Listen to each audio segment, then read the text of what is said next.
가장 먼저 화분을 만든 사람들은 사막 지역에 사는 사람들이었다고 합니다.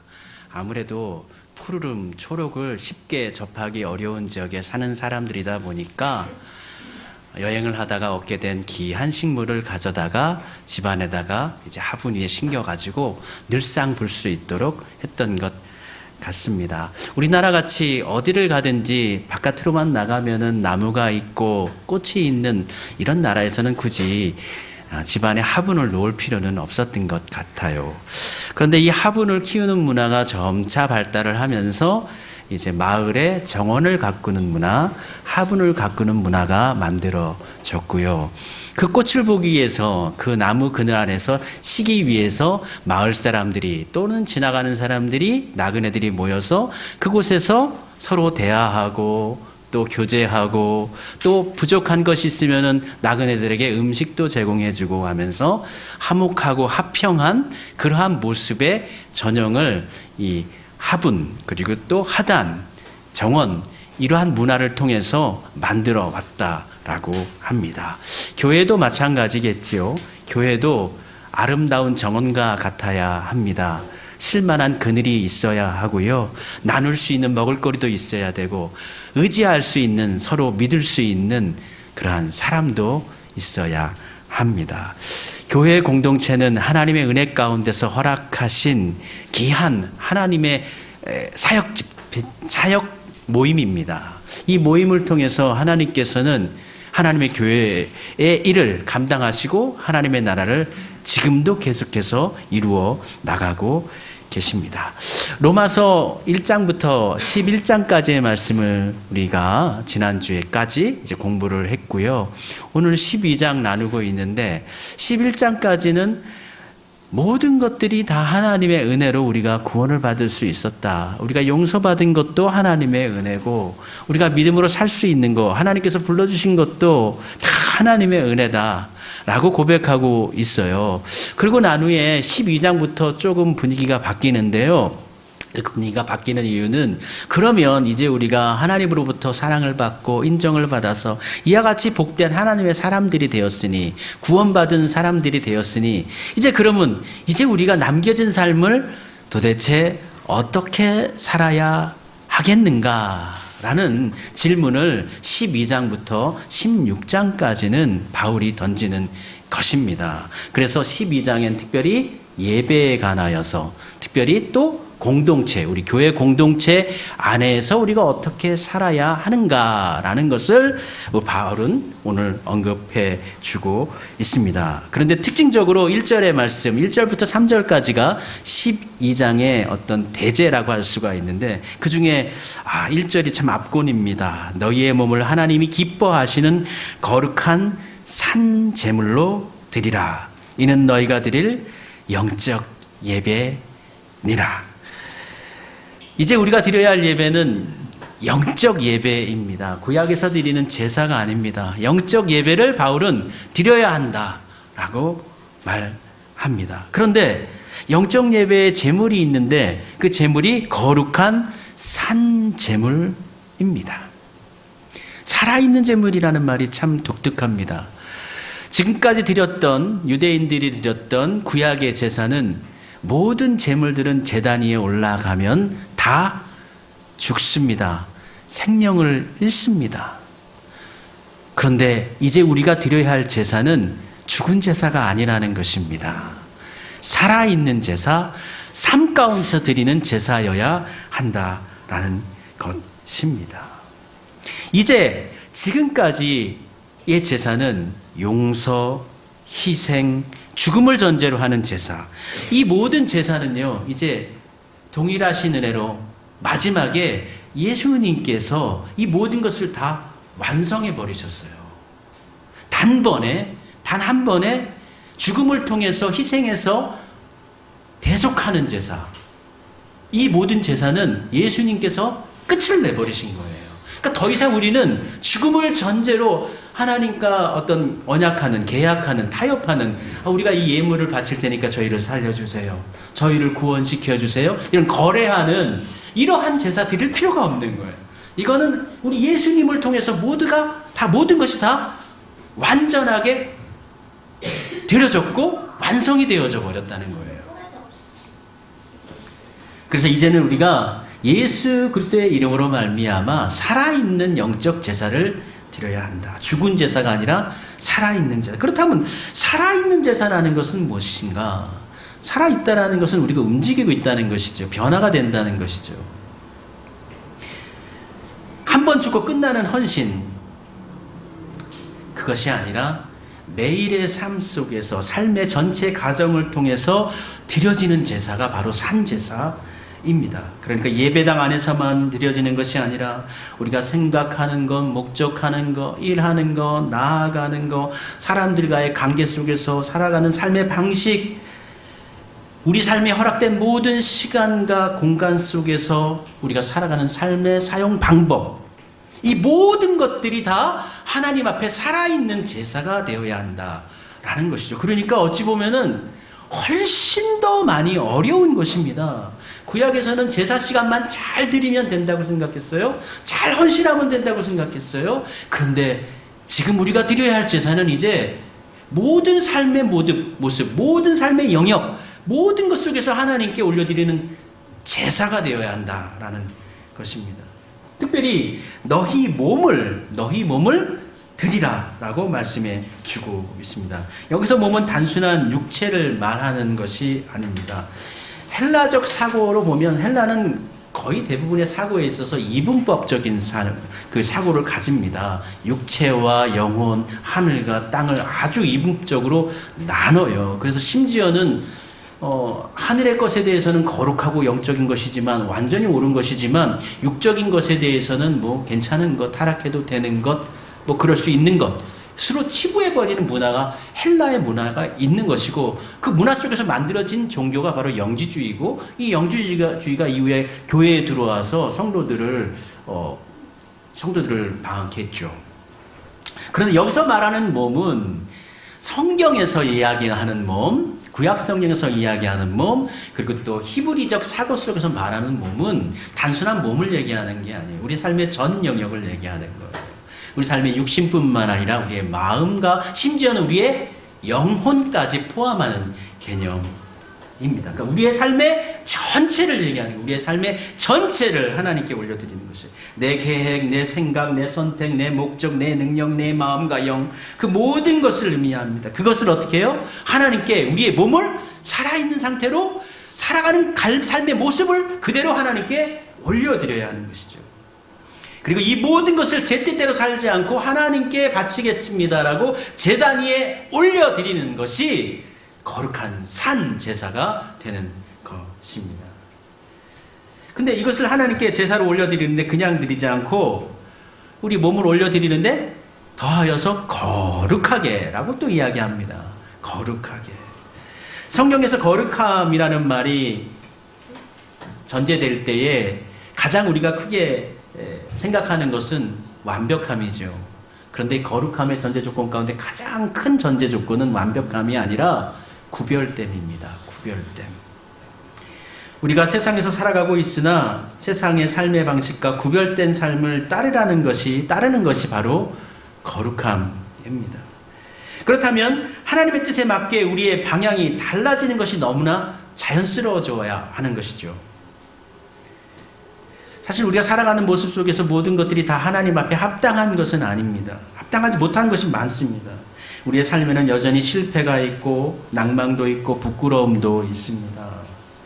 이러한 삶이 하나님 앞에 거룩한 것일까 생각할 수도 있지만 연약해도 실수해도 실패해도 하나님께 속해 있는 삶이라면, 그것이 하나님을 향하여 나아가는 방향 가운데서 추구하는 삶이라면, 따라가는 삶이라면 그것은 하나님께서 기뻐 받으실 만한 제사가 될 수 있는 삶인 것입니다. 우리의 삶은 완벽하게 100% 완벽하지가 않습니다. 그릇된 선택을 할 수도 있어요. 아니 정말 하나님의 뜻을 따르려고 노력하며 가장 이게 좋은 것이지라고 생각하면서 따라가도 그것이 돌아보면 잘못된 길일 수도 있거든요. 그러나 그 열망이 우리를 살리는 겁니다. 하나님을 쫓으려고 했던 그 열망이 우리를 온전하게 하는 것입니다. 그것을 우리 하나님은 거룩한 산 제물로, 기뻐하시는 제물로 받아주시는 것입니다. 그래서 로마서 12장에서 말씀은 성도가 드려야 할 제사는 이 제사는 인간적인 어떤 보상 원리로 드리는 제사 아니에요. 영적 예배, 하나님께 드리는 이 산제사는 앞서 1장부터 11장까지 우리 모든 구원과 우리의 믿음의 고난을 우리 하나님께서 주셨잖아요. 하나님께서 허락하셨잖아요. 하나님께서 친히 부르시고 의롭다 하시고 또 영화롭게 하시는 그 모든 과정이 다 하나님으로부터 이루어지는 것이거든요. 그래서 이것은 이미 끝난 거예요. 그래서 12장에서 드려지는 이 제사는 우리의 인간적인 어떤 보상 원리 또는 어떤 충족용 제사가 아닙니다. 오히려 하나님께서 주신 그 은혜에 하답하는 감사, 기쁨, 은혜로 넘쳐드려서 너무 좋아가지고 올려드리는, 기뻐서 올려드리는 기쁨의 제사인 거예요. 이미 받은 자비에 대한 응답으로 올려드리는 감사의 제사입니다. 우리가 드릴 영적 예배, 거룩한 산제사는 매일의 삶 속에서 하나님의 뜻에 자신을 내어 맡기는 살아가는 삶의 현장 속에서 올려드리는 제사입니다. 그렇다면 그 삶의 현장은 어디인가요? 여러 곳이 될 수가 있지만 먼저 바울이 언급하는 것은 12장에서 언급하는 것은 공동체 현장입니다. 요즘으로 말한다면 교회 생활이죠. 2절에서 이 세대를 본받지 말고 하나님의 선하시고 기뻐하시고 온전하신 뜻을 분별해야 한다라고 했을 때 분별해야 하는 그 장소가 어딘가? 그 장소가 가장 먼저 언급되는 것이 공동체 교회입니다. 예배당의 장소입니다. 그래서 4절과 5절에 보면 우리가 한 몸에 많은 지체를 가졌으나 모든 지체가 같은 기능을 가진 것이 아니니 이와 같이 우리 많은 사람이 그리스도 안에서 한 몸이 되어 서로 지체가 되었느니라 그랬어요. 그래서 앞서 4절에 한 몸이라는 말이 나오고 5절에도 그리스도 안에서 한 몸이 되어라는 표현이 나옵니다. 10장에 언급된 한 몸 비유는 정확하게 얘기한다면 유대계 그리스도인들과 그리고 헬라계 그리스도인들을 그들 사이의 그 긴장과 갈등을 이야기하면서 표현한 비유라고 볼 수가 있습니다. 로마 교회는 유대인들로부터 시작됐지만 글라디우스 황제의 유대인 추방령 이후 유대인들은 다 떠나고 남겨진 것은 이제 헬라계 로마 교회 교인들밖에 안 남았죠. 그런데 이 추방령이 해제된 이후에 다시 원래 유대계 그리스도인들이 다시 돌아오게 됩니다. 그러면서 갈등이 발생해요. 유대계 그리스도인들은 우리에겐 율법이 있고 할례도 받았고 구약부터 하나님의 백성으로 인정받았고 절기도 지키면서 지금까지 오랜 신앙적 전통을 지키면서 우리는 하나님을 알고 지키며 살아왔다 이야기하고 헬라계 그리스도인들은 우리는 율법 없이 은혜로 구원받았다. 이제는 율법은 필요가 없다. 서로의 신앙의 정통성을 두고 은근히 서열 싸움하면서 갈등이 있었던 거예요. 로마 교회가요. 그래서 12장 4절 5절 한 몸에 많은 지체를 가졌으나 이 한 몸은 교회를 의미하는 것이고 지체는 뭐 직접적으로 얘기한다면 지체는 신의 한 부분, 신체 여러 부분을 이야기하는 것이지만 몸 안에 있는 헬라계 그리스도인 또 유대계 그리스도인들을 이야기하는 것이라고 볼 수가 있는 것이죠. 그런데 이것이 그리스도 안에서 한 몸이 되어야 한다. 그렇죠. 예수님 안에서 당연히 한 몸 당연히 되어야 합니다. 눈이 손을 대신할 수가 없습니다. 머리가 발을 대신할 수가 없어요. 이후에 말씀을 보면 바울이 그렇게 언급을 합니다. 이걸 민족적인 구도로 바꾸면 유대계 그리스도인들은 성경에 대한 이해와 역사와 하나님의 백성의식이 강하고 헬라계 그리스도인들은 복음의 확장성이 있죠. 그리고 문화 적응 능력이 뛰어나단 말이에요. 각자가 잘하는 것이 있단 말입니다. 그것을 어떻게 해요? 한 몸이 돼야 한다. 융합돼야 된다. 요즘에는 융합이 아주 굉장히 트렌드잖아요. 서로 없으면 불편해지는 관계가 되는 거예요. 서로 없으면 힘과 응징력이 떨어지는 관계가 되는 것입니다. 그래서 3절에 이하에서 보면은 마땅히 생각할 그 이상의 생각을 품지 말라고 이야기합니다. 생각 이상의 생각이라는 것은 교만하지 말라는 것이죠. 엘리트 의식 갖지 말라는 거예요. 서로 지간 각자 잘났다고 이게 좋다고. 헬라계 그리스도인들은 우린 이러한 면 우린 좋잖아. 우리는 헬라어도 잘하고 어떤 문화도 이해하고 있고 복음에 대한 자율적 수용도 강하고, 유대인들은 그러나 우린 구약의 율법도 지키고 할례도 받고 하나님을 예로부터 알고 있고, 이러한 것들을 서로 잘하는 것이 있잖아요. 근데 그 이상의 마음을 품지 말고 교만하지 말고 양쪽 모두 한 몸이 되어서 하나가 되어서 하나의 공동체, 하나님의 교회를 이루라는 것입니다. 이어지는 6절부터 13절의 이야기가 참 좋은 말씀이에요. 교회 공동체 안에서 서로의 덕을 세우는 삶의 모습을 기록해주고 있지 않습니까? 가르치는 자들, 권면하는 자들, 섬기는 자들, 구제하는 자들, 다스리는 자들. 야, 이거는 누가 더 옳으냐, 잘하느냐 이런 문제가 아니죠. 이것은 섬김의 문제이고 온전함의 문제인 것입니다. 너희는 이미 한 몸이다. 분리되면 둘 다 망가지는 것이다. 그래서 뒤이어 진실한 사랑, 악을 미워함, 원수 사랑, 화목할 것을 바울은 언급합니다. 6절부터 8절의 말씀 보면 이렇게 기록하고 있습니다. 우리에게 주신 은혜대로 받은 은사가 각각 다르니 혹 예언이면 믿음의 분수대로, 혹 섬기는 일이면 섬기는 일로, 혹 가르치는 자면 가르치는 일로, 혹 위로하는 자면 위로하는 일로, 구제하는 자는 성실함으로, 다스리는 자는 부지런함으로, 공의를 베푸는 자는 즐거움으로 할 것이니라. 이 말씀이 그대로 오늘 현대교회에 그대로 이루어져야 해요. 우리 수암교회에 그대로 투사되어져야, 투영되어져야 하는 것입니다. 그대로 이 말씀대로 우리가 섬기고 사랑하고 교제하고 또 대접하고 그렇게 하로 행해야 하는 것입니다. 그래서 10절에 보면은 형제를 사랑하여 서로 우애하고 존경하기를 서로 먼저 하며, 서로 먼저 하라는 거예요. 형제를 사랑하기를, 우애하기를 서로 먼저 하는 사람이 좋은 사람이에요. 다투지 말고, 여기 우리 당파라고, 우리 헬라 사람이라고, 여긴 뭐 유대계 사람이라고 나누거나 싸우지 말고, 더 잘났다고 그런 생각 품지 말고 먼저 사랑하는 사람이 큰 사람이다. 그와 같이 살라. 교회 공동체가 그런 아름다운 덕을 세우고 또 그 덕 가운데서 서로를 세워지는 삶을 살아가야 합니다. 심지어는요, 바울은 박해자와 원수를 이야기합니다. 14절에 보면 너희를 박해하는 자를 축복하라. 20절에 보면 내 원수가 줄이거든 먹이고 목마르거든 마시게 하라. 그래서 박해자도 이야기하고 원수도 이야기하는데, 우리는 박해자 하면은 언뜻 생각하기에는 교회 밖에 있는 사람들, 믿음이 없는 사람들, 그 사람들이 교인들을 괴롭히는구나 라고 생각하기 쉽지만, 로마서 12장에서 이 박해자들과 원수는 교회 밖에 있는 박해자들이 아니에요.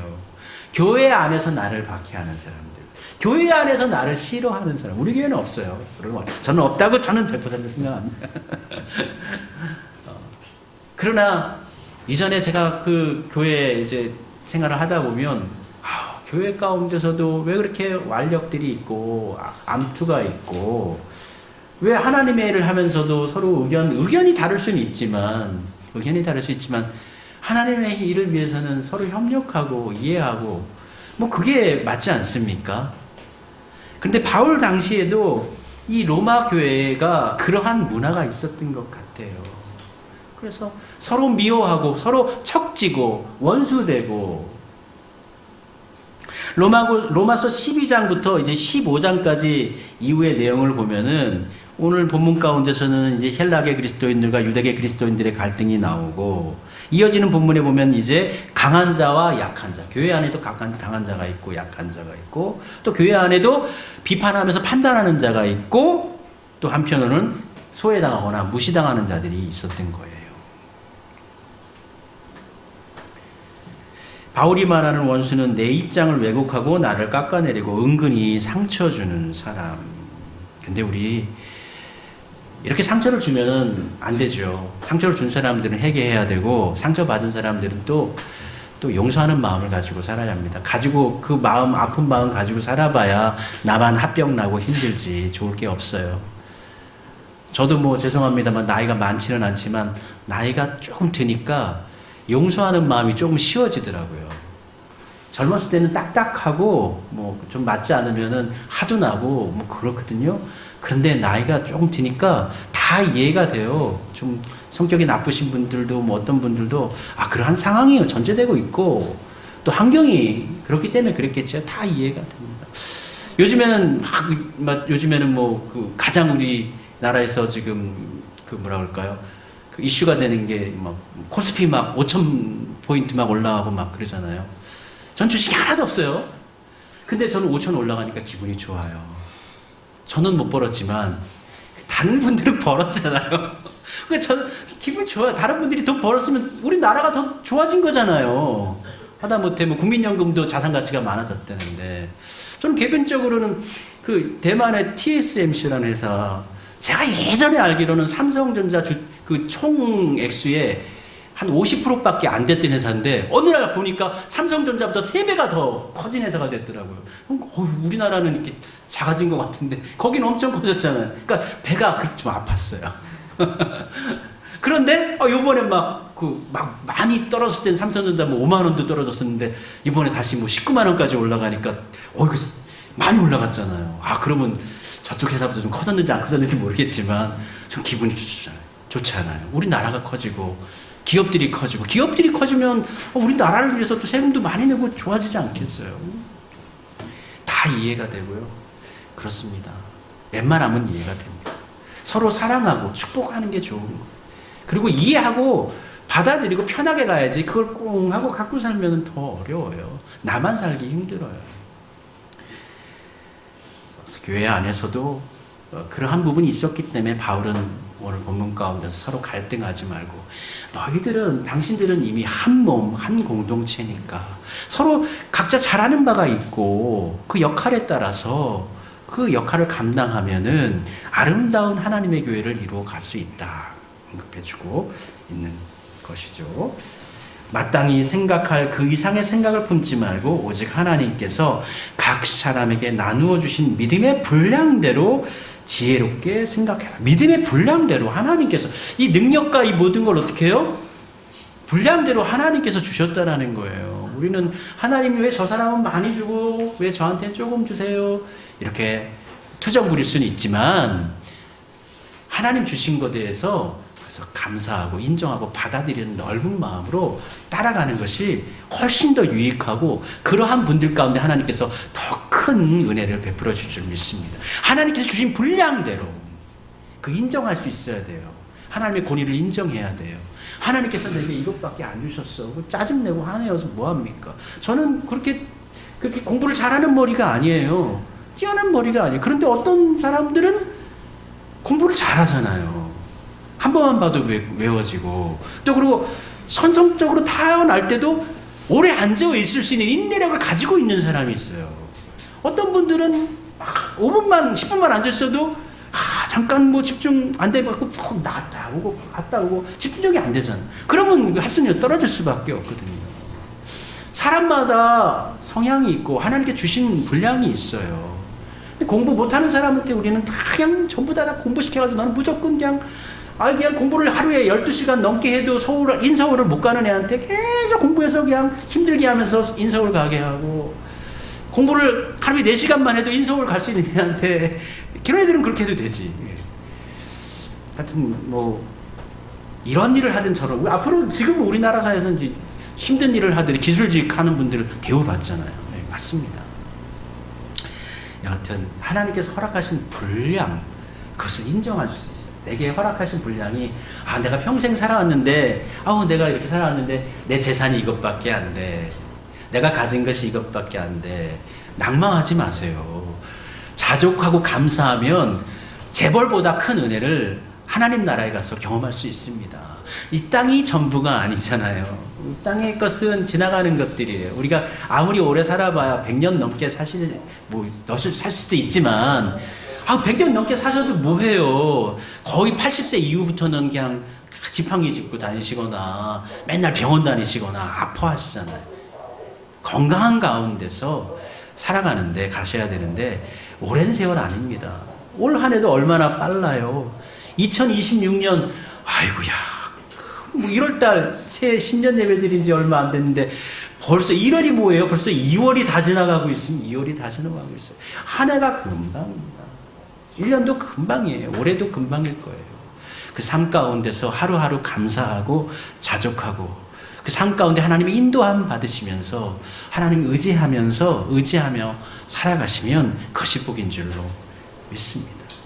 특별히 그러한 삶 가운데 여러분들을 교회 공동체의 일원으로 한 분 한 분을 다 불러 모으셔가지고 각자의 역할들을 허락해 주셨거든요. 그 역할 가운데서 여러분들이 아름다운 은혜를 나누어 주시고 또 가르쳐 주시고 베풀어 주시면 섬겨 주시면 우리 교회가 정말 좋은 교회가 되지 않겠습니까? 좋은 교회라는 것은 어떤 교회일까요? 사람마다 정의하기 다 다르겠지만 크다고 좋은 건 아니겠죠. 좀 규모는 있긴 있어야 돼요. 우리 교회가 안정적으로 가려면 장년 성도 한 60명은 돼야지만 합니다. 기본적으로 좀 갖춰져야 할 부분이기는 해요. 그러나 여하튼 가장 중요한 것은 우리가 교회에 오면은 좋아야 돼요. 교회에 오면 만나는 사람들이 서로 좋아야 돼요. 즐거워야 돼요. 그리고 하나님께 예배할 때에는 감동이 넘쳐야 돼요. 그리고 섬길 때에도 감사함이 있어야 되는 것이죠. 그래서 저는 그것이 좋은 교회라고 생각하고요. 오늘 말씀 가운데 6절부터 8절까지의 말씀, 이 말씀이 이 성도들의 삶의 모습을 보여주고 있는데, 야, 은혜 받은 대로 또 예언이면 믿음의 분수대로 섬기는 일이면 섬기는 일로 가르치는 자면 가르치는 일로 위로하는 자면 위로하는 자로 구제하는 자는 성실하고 하여튼 이 말씀대로 우리 교회 성도님들이 우리가 알차게 2026년 살아가서 복된 교회로 우리 교회를 만들어 가도록 합시다.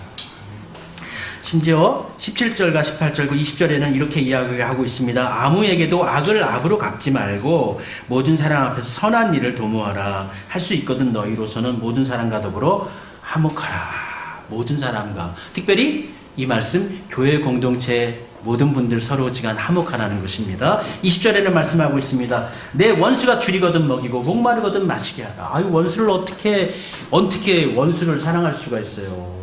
원수 사랑하기 쉽지가 않죠. 아니, 사랑하는 게 아니라 가만 놔두기도 어렵죠. 그런데 그 원수에게 어떻게 해요? 대접하라는 거예요. 목마르거든 물도 주고 배고파하거든 음식도 주라는 거예요. 이게 성도들에게 요청하고 있는 것입니다. 바울은 산제물로 드리는 영적 예배를 전제하면서 그 예배가 무엇인지를 구체적으로 교회 공동체 생활을 통해서 교회 안에서 살아가는 성도들의 모습을 통해서 이야기해주고 있습니다. 교회 안에서 성도들의 친절한 교제와 성실함과 지어 자원하여 드리는 사랑의 삶이야말로 하나님께서 받으실 만한 살아있는 영적 예배다. 이것을 우리가 드려야 된다.